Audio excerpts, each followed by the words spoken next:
आकाशातून कुणीतरी येईल आणि आपला उद्धार करील ते युग आता राहिलेलं नाही. आता महापुरुषांनी जन्म घ्यायचंच बंद केलेलं आहे. त्यामुळे आपल्यालाच हा अवतार व्हावा लागेल, ईश्वराचा अंश व्हावा लागेल. आणि या भावनेनं काम करणारे दोन संत गाडगे बाबा आणि संत तुकडोजी महाराज, त्यांनी समाजसेवेमध्ये देव शोधला आणि हे काम स्वच्छतेचं त्यांच्या काळात उभं केलं. त्याचं आज स्वरूप आपण पाहतोय. संत गाडगे बाबा ग्राम स्वच्छता अभियानांतर्गत ही स्वच्छतेची चळवळ आता राज्याची ओळख झालेली आहे. देशानं ह्यामधून स्वच्छ भारत मिशनची संकल्पना घेतली, 2014 साली. राज्यासाठी अभिमानास्पद अशी ही गोष्ट आहे. या विभागाचं नेतृत्व करत असलेले माननीय नामदार गुलाबराव पाटील या सगळ्या घटनाक्रमाकडे कसं पाहतात जाणून घेऊया.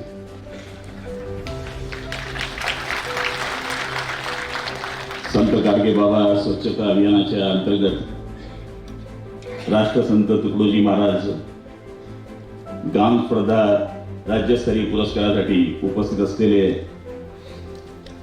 संभाजीनगरचे सन्माननीय पालकमंत्री नामदार श्री अब्दुल सत्तार साहेब,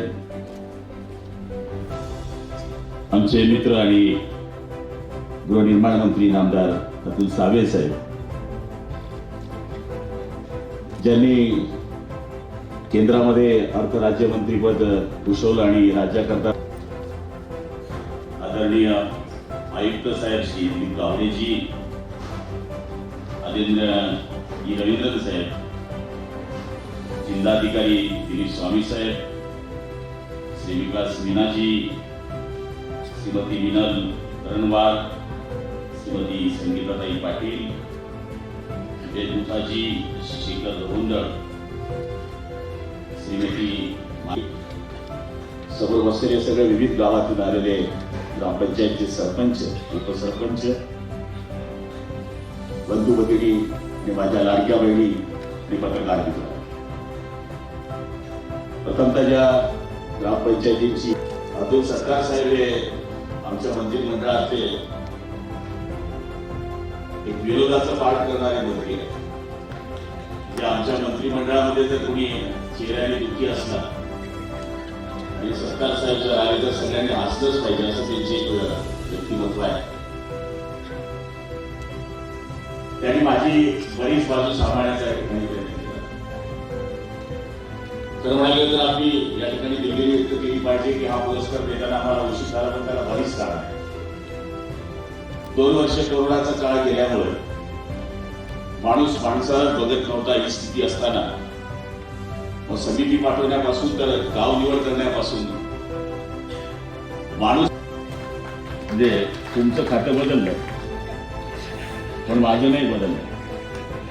म्हणजे एक जमान्यामध्ये मला आठवतं की मी 1985 साली शिवसेनेमध्ये काम करायला सुरुवात केली.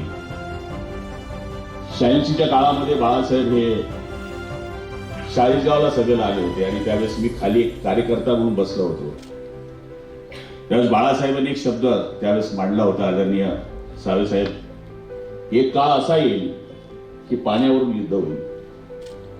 आणि तुम्ही जे बोललात तर ते बाळासाहेबांचं स्वप्न जर कुणी या देशामध्ये साकार केलं असेल तर ते आदरणीय मोदी साहेबांनी केलं. याचं मूळ कारण म्हणजे या देशामध्ये आदरणीय माजी गल्ला मंत्री इथे बसले देशाचे, त्यांच्याकडे गल्ला खातच होतं. 8 लाख कोटी रुपये पाणी. आणि आपण सगळ्या डॉक्टरांकडे गेल्यानंतर आपला आजार कशामुळे येतो तर पाण्यामुळे येतो. मला आठवतं की 99 साली ज्यावेळेस मी पहिल्या वेळेस विधानसभेमध्ये गेलो, जिल्हा परिषदमध्ये ज्यावेळेस मी सभापती होतो त्यावेळेस आम्हाला पाहिजे तेवढी कामं करता आली नाही. आणि ज्यावेळेस मी पंचायत समितीला 92 साली होतो त्यावेळेस तर पंचायत समिती सदस्य म्हणजे त्याला काय फार मोठे अधिकार नव्हते. त्याच्या पूर्वीच्या ज्या जिल्हा परिषद होत्या, म्हणजे मला आठवतं की आमच्याकडे केडी आबा पाटील हे जिल्हा परिषदचे अध्यक्ष होते. ते संध्याकाळी शिपाईची ऑर्डर, अशी परिस्थिती त्या काळात होती, काँग्रेसच्या काळात. मी पक्षावर नाही बोलते पण अशी परिस्थिती होती.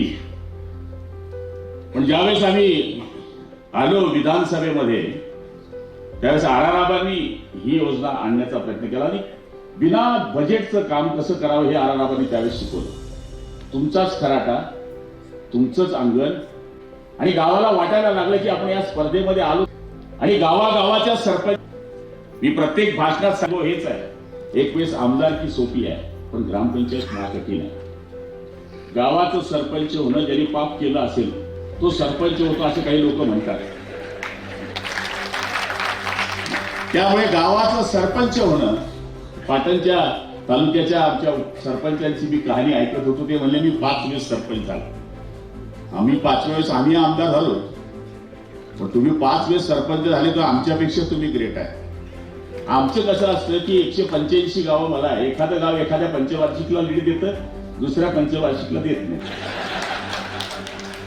हे ग्रामपंचायत मध्ये निवडून येणं आणि निवडून आल्यानंतर ग्राम विकासाचा जो ठसा उमटवायचा आहे त्याच्याकरता गाव एका दोरीमध्ये आणणं जे सत्तार साहेब बोलले आणि त्याच्यातून नाही फार कठीण आहे. दुसरी योजना आराराबांनी आणली, तंटामुक्त अभियान. पार्टी तुमची, डोकं तुमचं, पार्टी तुमची, पोलीस स्टेशन तुमचं. वो अध्यक्ष बन गया तो उसको लगा मैं PSI बन गया वही गांव का, और उसको बख्शिश लगवा दिया. जो झगड़ा करवा रहा है गांव में वही था, उसको भी अध्यक्ष बनाया, गांव का झगड़ा बंद हो गया. वही एवढं डोकं चालवणं, डिपार्टमेंट को कोई बजेट नाही पाहिजे.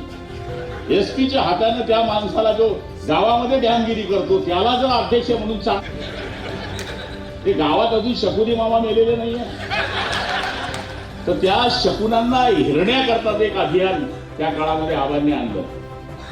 म्हणजे पक्ष आमचे वेगळे वेगळे असतील, त्यावेळेस तर मी पहिल्या वेळेस ज्यावेळेस एंट्री केली तेव्हा मी 30 वर्षाचा असेल, आमदार झालो पहिल्या वेळेस तेव्हा.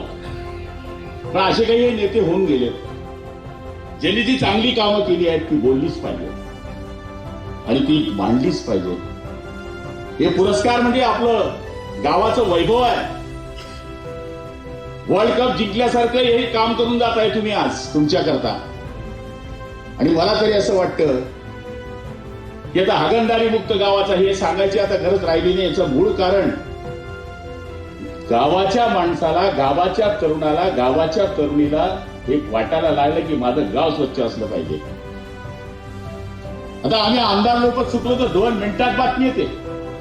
एखादं गाव जर खराब असले म्हणजे गावाचा रस्ता अंतर्गत तयार करावा, 15 वित्ताचे पैसे तुम्ही घेता, रोड करायची जबाबदारी तुमची, पण आमदार खंड होता.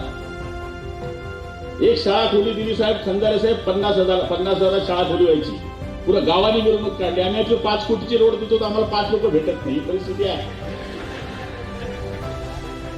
कारण की आता सगळ्यांना कळायला लागलं की विकास केल्याशिवाय कुठलाच माणूस, गावाचा असू दे, तालुक्याचा असू दे, किंवा तो केंद्रामध्ये जाणारा माणूस असू दे, बाप दाखव नाही तर श्राद्ध कर अशी मानसिकता जनतेची झाली आहे. गावाचं दर्शनीच भाग जर चांगलं असेल, गावाच्या बाहेर हनुमानाचं मंदिर का बांधतो आपण? गावामध्ये चुडल येऊ नये, भूत येऊ नये, हे जुन्या लोकांच्या मनी आहे. म्हणून म्हणले हनुमानाचं मंदिर बांधतो. गाव स्वच्छता अभियान कशा करता करतोय आपण? तर प्रॉपरी गावातच दर्शनी भाग तुमचं जर स्वच्छ नाही तर तुमचं गाव कसं स्वच्छ राहील, तुमचं मन कसं स्वच्छ राहील. आणि आज मला या गोष्टीचा अभिमान आहे आणि आनंद वाटतोय.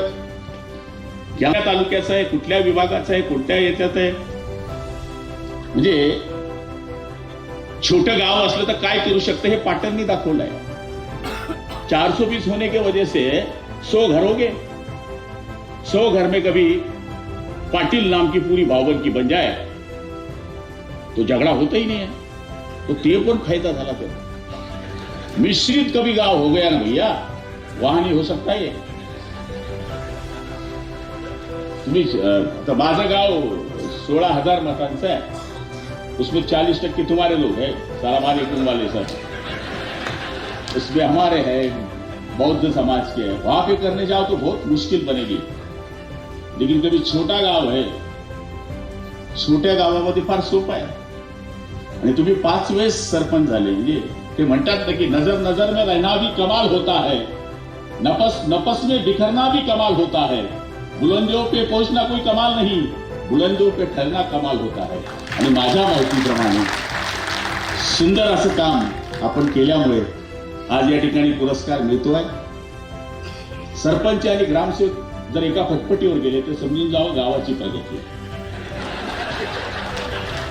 ये सगळं मोठं गमक है, सीओ को पूछो आप। हो 1 ते 33 इसमें खेलते हो क्या?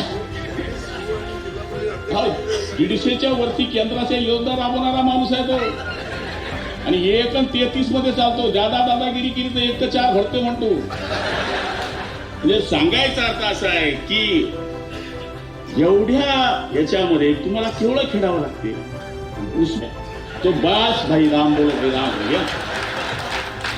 मग आप्पाला विचार दोही लोग भाव वाले आजकल, एक तलाटी अप्पा ने एक ग्रामसेवक अप्पा, पूरे गांव की दौलत लेके घूमता हो बैग में. सांगायचा अर्थ असा आहे की एवढ्या लोकांना मॅनेज करून तुम्ही सरपंच होता, आणि एवढं करून गावात स्वच्छ पाणी देणे. आमच्याकडे ग्रामपंचायत आपने बोला नाही, ग्रामपंचायत ऐसी हमारे तरफ की तुम्ही टॅक्स भरून द्या वर्षभराचं मोफत दळण, पुरा टॅक्स भर दो मोफत दळण. सगळ्यात दुखी काय आहे तुमची? वसुली. सगळ्यात जास्त वसुली हा सगळ्यात मोठा प्रॉब्लेम आहे आपला. बऱ्याच पाण्याच्या योजनामध्ये खंडारे साहेब समोर बसले, रवींद्रन साहेब बसले, रवंदळ बसले. आम्हाला अडचणी काय आल्या? लाईट बिल, सीओ साहेब बसले, सगळे लाईट बिलच भरत नाही ग्रामपंचायत. पाण्याने दिलं तर खाट टाकून सरपंचाला शिवी देते, पण पाण्याचं बिल भरायला पुढे नाही येत. म्हणून लोकांनी सुद्धा सरपंचाकडनं जर विकासाची अपेक्षा केली तर पैसे भरण्याची पण ताकीद ठेवली पाहिजे. आम्हाला जावं लागलं देवेंद्रजींकडे आणि सांगावं लागलं की साहेब काहीतरी करावं. आणि संभाजीनगरच्याच बैठकीमध्ये कराड साहेब आपण पण होता. त्यांनी सांगितलं की चुना जाने दो भाई नया दो. काही ग्रामपंचायत लाख रुपये बिल आहे, लाख रुपये बिल. ज्याच्या घरावर आकोडा असतो तो पहिले लाईन गेल्यावर फोन करते. पर प्रॉब्लम ये है भैया, जो नल बिल नहीं भरता ना वो बोलता पानी नहीं आया म्हणले 4 दिवसापासून. तो इतनी कलाकारी करने के बाद ये कलाकारों का इतना नंबर लगता है कि साधे लोग है क्या भाई. तो सांगायचा अर्थ असा आहे की आज या ग्राम विकासाच्या मध्ये राष्ट्रसंत तुकडोजी महाराज असतील, संत गाडगे बाबा महाराज असतील, त्या काळामध्ये त्यांनी काय विचार केला असेल या गोष्टीचा. जेव्हा गावामध्ये आपण पाहिलं की आता 97-98 पर्यंत गावात सगळी मातीच माती होती. वो यशवंत ग्राम समृद्धी योजना आरामाने लाया था. 20% भरो 80% झाले. नाही तर पहिलं पावसाळा आला की आमचा बाप आम्हाला बूट घेऊन द्यायचा, फार्मचा आम्ही तो कापायचो का तर चावू नये म्हणून. विचारत आहे आज सांगा ना तुम्ही ते दुकान आहे का प्लास्टिकचे दुकान भेटत नाही, संपलं. म्हणजे सुधारणा केली, राज्यकर्त्यांनी केली, ग्रामपंचायतीने केली. पण आता आपल्याला मित्रांनो याच्यावर थांबायचं नाही. जसं कराड साहेबांनी सांगितलं की तांड्यावर जाऊन आम्हाला काही साहेब होत त्याच्यावर पण आपण विचार करू की आपल्याला काही करता येतं का. या पुरस्कारामध्ये अजून काही वाढ करता येते का. आम्ही मागच्या आठवड्यामध्ये जीएसटीचे पुरस्कार दिले, पण मानू नका. 15 वित्त आयोग मध्ये तुम्ही पाहता जास्त गटारीत का बांधता सरपंच तेच कळत. सांगायचा अर्थ असा आहे की याच्यामध्ये असं काही काम करून दाखवा तुम्ही. ग्रामपंचायतीने भाग घेतलाय आणि मला तरी असं वाटतं की आम्हाला वेळ पडली तर जास्त पुरस्कार काय वाढवता येतं का याचा सुद्धा आम्ही पुढच्या काळामध्ये विचार करणार आहोत.